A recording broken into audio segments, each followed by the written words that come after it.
Bismillahirrahmanirrahim. Assalamu alaikum, students. I hope you are all fine and listening to me clearly. If you are listening to me, please raise your hands, all of you. All those who are listening to me, please raise your hands so that I may proceed. All right. Thank you. Thank you so much. Now, you all have to open your English B workbooks. English B workbooks. And in that, you have to turn to page 25. Page 25, where we have an exercise use of has, have. ये हमने आज करनी है. Page 25 निकालें बेटे English B की workbooks में.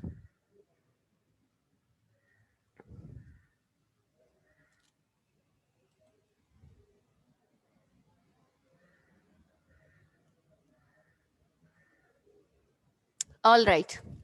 Now, in this exercise, you have to use either has or have.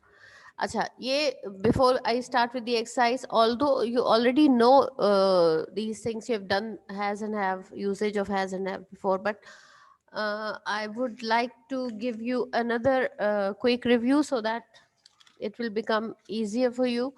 अच्छा, क्या चीज़ है यहाँ पर हैज़ और हैव जो है वो किस तरह से यूज़ हो रहा है. पजेशन के तौर पे यूज़ हो रहा है. यानी कि अगर मेरे पास कोई चीज़ है, अगर मेरे पास एक बुक है तो मैं कहूँगी I have a book. The book belongs to me. वो बुक मेरे पास है. ठीक है ना. पजेशन जिसको कहते हैं. I possess the book. I have the book. ठीक है ना. तो हैव और हैज़ जो है वो पजेशन के तौर पे इस्तेमाल होता है. जैसे अगर मेरे पास कोई चीज़ है तो मैं हैव और हैज़ लगाऊंगी उसके साथ. अच्छा बेटे, अब देखें आप कि हैव और हैज़ दो चीज़ें हैं. हाउ वुड यू चूज कि आपको इसके साथ हैज़ लगाना है, इसके साथ हैव लगाना है. तो अगर आप चाहें तो पेंसिल से यहाँ पर लिख भी लें, आपको याद रहेगा. हैज़ जो है वो सिंगुलर्स के साथ लगाया जाता है और हैव प्लूरल्स के साथ. If your subject is singular, जिस बंदे की, जो बंदा बात कर रहा है, जिस बंदे की बात की जा रही है, अगर वो सिंगुलर है, किसी एक की बात की जा रही है तो आप हैज़ लगाएंगे.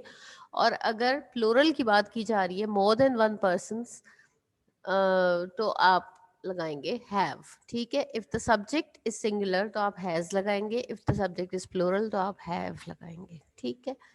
Let's start with the exercise. सबसे पहले डेट डालिए. Today is April 10, 2021. डेट डालें सब लोग. Are you all ready to start the exercise? Raise your hands if you are ready with your pens and with your books and everything. Okay, very good. And why are only 39 students present today? Where are the others?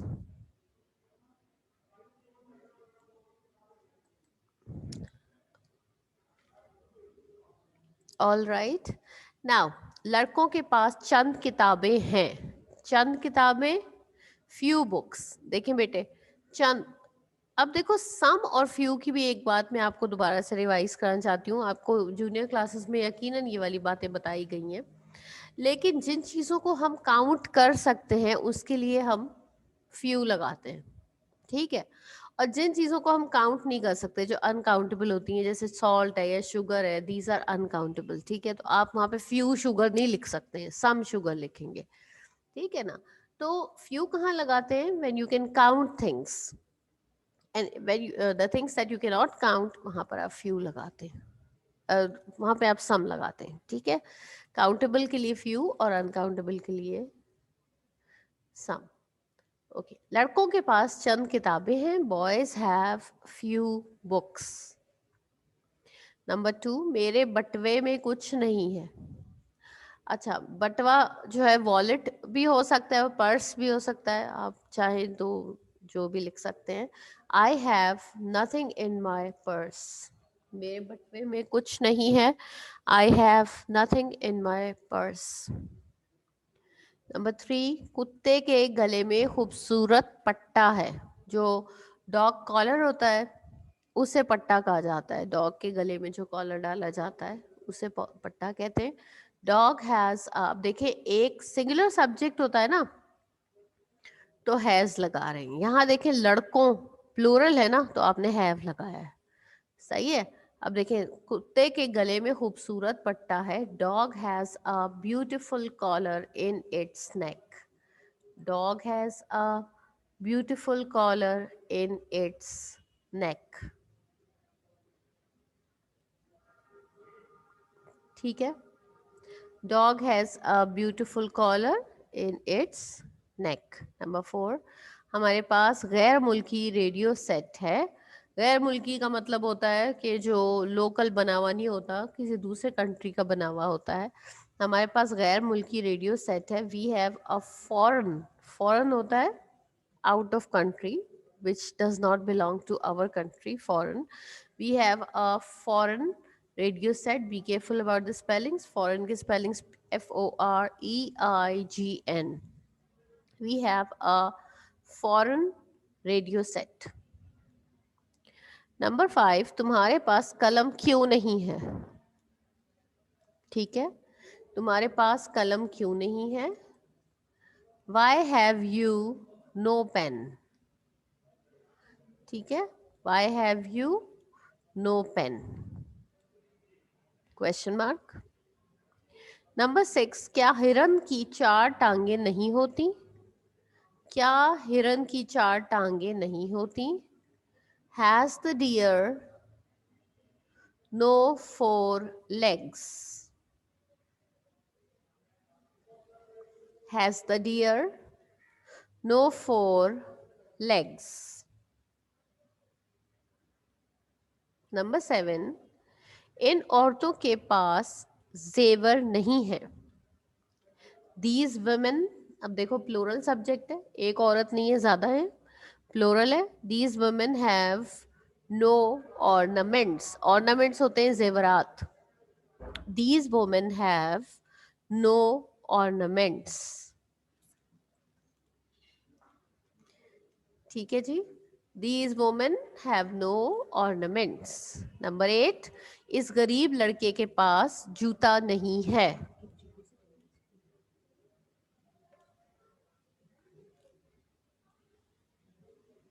अच्छा, मैं भी इसके बाद बता दूँ. अच्छा बेटे, इस गरीब लड़के के पास जूता नहीं है. This poor boy has no shoes. This poor boy has no shoes. देखो, गरीब लड़का सिंगुलर सब्जेक्ट, किसी एक बंदे की बात हो रही है, आपने हैज लगाया. This poor boy has no shoes. Number 9, क्या तुम्हारे दोस्त के पास घड़ी नहीं है? क्या तुम्हारे दोस्त के पास घड़ी नहीं है? Has your friend no watch? Has your friend no watch? इस पेज का स्क्रीनशॉट ले लें बेटे, ताकि अगर आपका कोई सेंटेंस बीच में से मिस हो गया है तो आप उसको बाद में कंप्लीट कर सकें. Please take the screenshot of page number 25 so that I may move to page 26. जी बेटा, have you all taken the screenshot? Please raise your hands if you have. Raise your hands if you have completed page number 25 or you have taken the screenshot of this page. Only 31 students are telling me that they have taken the screenshots. Where are the others? I want all of you to do the work with me. Please be quick.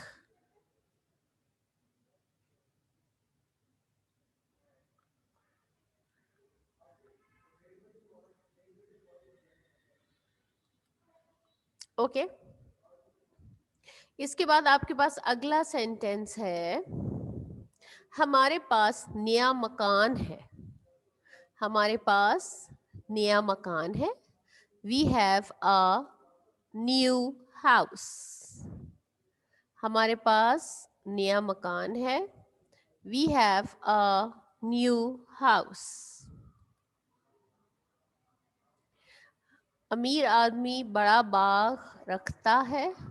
The rich man has a big garden.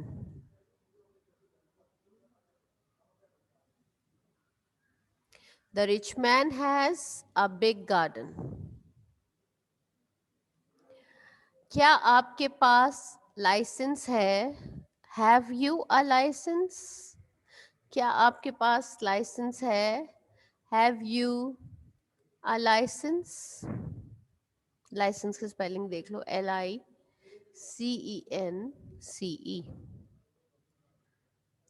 Have you a license?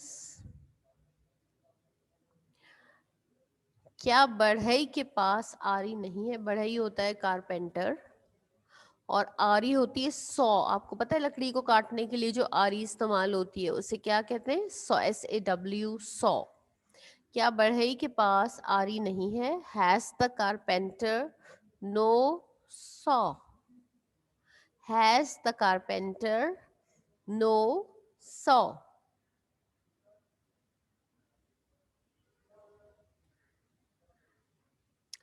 Okay. लोहार के पास हथौड़ा नहीं है. लोहार कौन होता है? जो लोहे से चीजें बनाता है उसे लोहार कहते हैं और इंग्लिश में उसे ब्लैक स्मिथ कहा जाता है. ठीक है. लोहार को क्या कहा जाता है? Black Smith. लोहे की चीजें बनाने वाला ब्लैक स्मिथ. और हथौड़े को कहते हैं हैमर. ठीक है. The blacksmith has no hammer. लोहार के पास हथौड़ा नहीं है. The blacksmith has no hammer.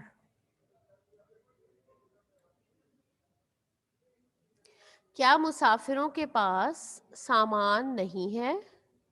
Have the passengers no luggage? Have the passengers no luggage? क्या मुसाफिरों के पास सामान नहीं है? Have the passengers no luggage?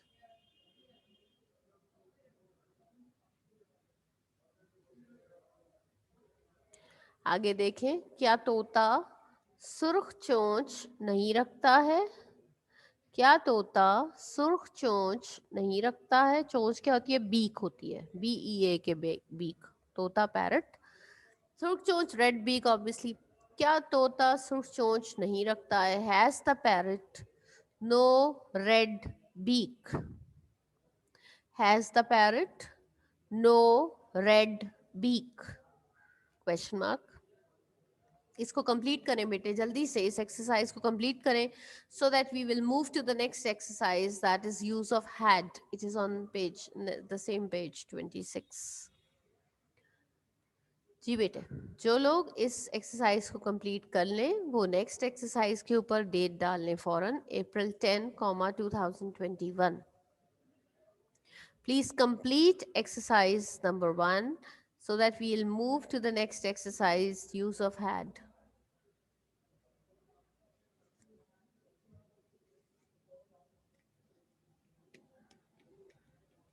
Raise your hands, all those who are done with this exercise.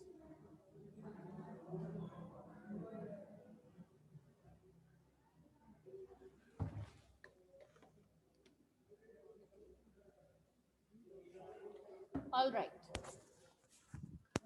Please put the date on the next exercise, that is April 10, 2021. इस exercise पे आज की डेट डालिए.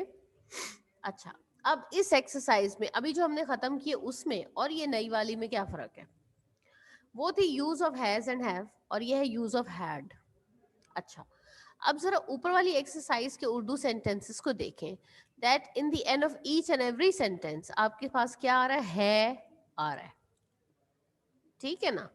और जो ये न्यू वाली एक्सरसाइज है इसमें सेंटेंस के एंड पे क्या आ रहा है? थी, था, यानी कि पास्ट टेंस. सही है ना.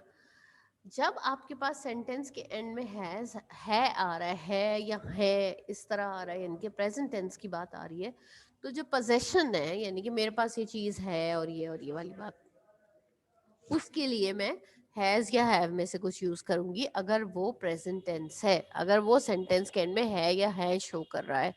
और अगर सेंटेंस के एंड में था या थी शो कर रहा है तो उस सूरत में आपने पोजेशन के लिए क्या लगाना है? हैड. जैसे यहाँ देखें, किसान के पास दरांती ना थी. दरांती क्या होती है? अगर आप लोगों ने कभी I don't know may be कुछ बच्चों को शायद पता होगा, एक वो सी के शेप का एक कटर सा होता है जिससे फसलें काटते हैं हाथ से। वैसे अब तो आजकल के ज़माने में हाथ से फसल काटी नहीं जाती, ट्रैक्टर्स और ये सारी चीज़ें होती हैं, लेकिन फिर भी चलो, अगर हाथ से फसल काटी जाती है, हाथ से काटने होते हैं कोई पौधे, तो उसके लिए आमतौर पे आपके घर में जो माली होता है उसके पास भी ये सिकल होता है। ये सिकल क्या चीज़ होती है? दरांती होती है, एक सी की शेप की एक कटर सा होता है, ठीक है, उसे दरांती कहते हैं और इंग्लिश में उसे सिकल कहते हैं, SICKLE। ठीक है बेटे। अच्छा, अब देखें, किसान के पास दरांती ना थी, the farmer had no sickle. अब हमने यहाँ हैज और हैव क्यों नहीं लगाया? क्योंकि हमारे सेंटेंस के एंड में थी आ रहा है नहीं आ रहा। अगर ये सेंटेंस ऐसे होता कि किसान के पास दरांती नहीं है, तो हम लिख देते the farmer has no sickle, has लगाते, क्योंकि एंड पे है आता।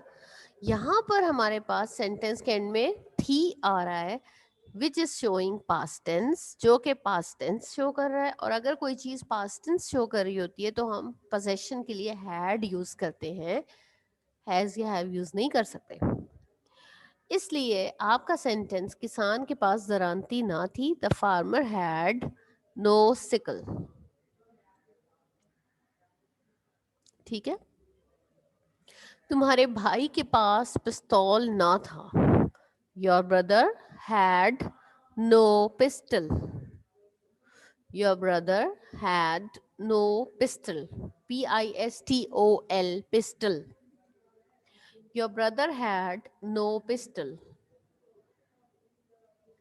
हमारा नौकर बंदूक का लाइसेंस नहीं रखता था, our servant had no license of gun. Our servant had no license of gun. हमारा नौकर बंदूक का लाइसेंस नहीं रखता था. Our servant had no license of gun.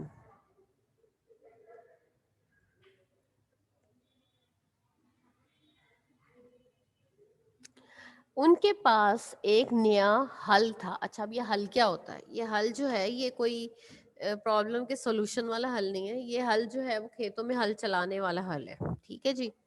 तो आपने क्या, उनके पास एक नया हल था. इसको इंग्लिश में कहा जाता है प्लो, PLOUGH. उनके पास एक नया हल था. They had a new plough. They had a new plough, PLOUGH. Plough क्या होता है? जो हल चलाने वाला, खेतों में हल चलाने वाला हल होता है, उसे कहा जाता है प्लो, PLOUGH. नेक्स्ट देखिए, अंधे फकीर के पास लैंप क्यों था? ठीक है, अंधे फकीर के पास लैंप क्यों था? Why had the blind beggar, अंधा फकीर, blind beggar, why had the blind beggar a lamp? Why had the blind beggar a lamp?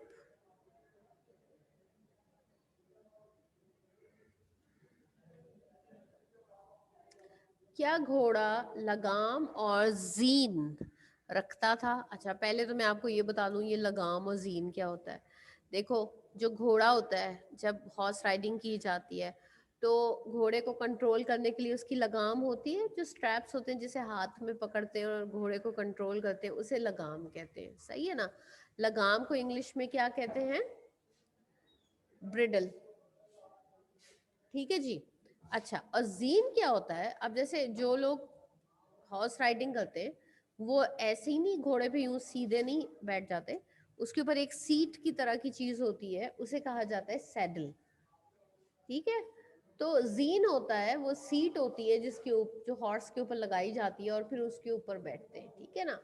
चलो, क्या घोड़ा लगाम और जीन रखता था? Had the horse bridle and saddle.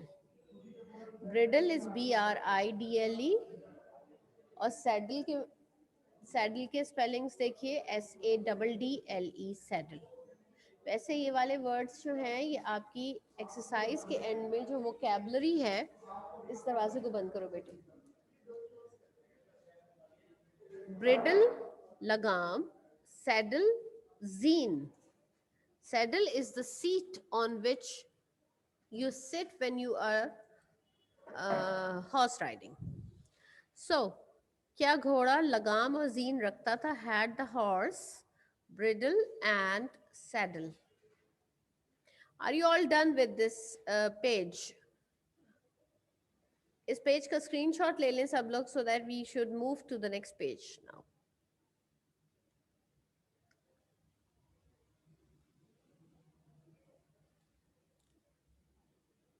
All those who have taken the screenshot, please raise your hand so that I may know that I can move to the next page now.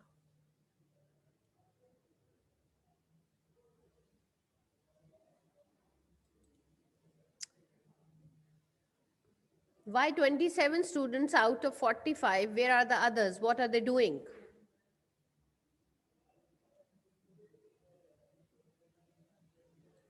Okay.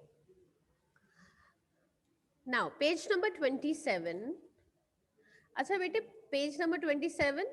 This is again, it is the same exercise being continued here. Number 7, देखें नन्नी के पास अजीब गुड़िया थी। नन्नी is the little girl actually, ठीक है ना? आपने नन्नी को नन्नी नहीं लिख देना है। नन्नी के पास अजीब गुड़िया थी। The little girl had a strange, अजीब गुड़िया, strange doll. ठीक है? The little girl had a strange doll.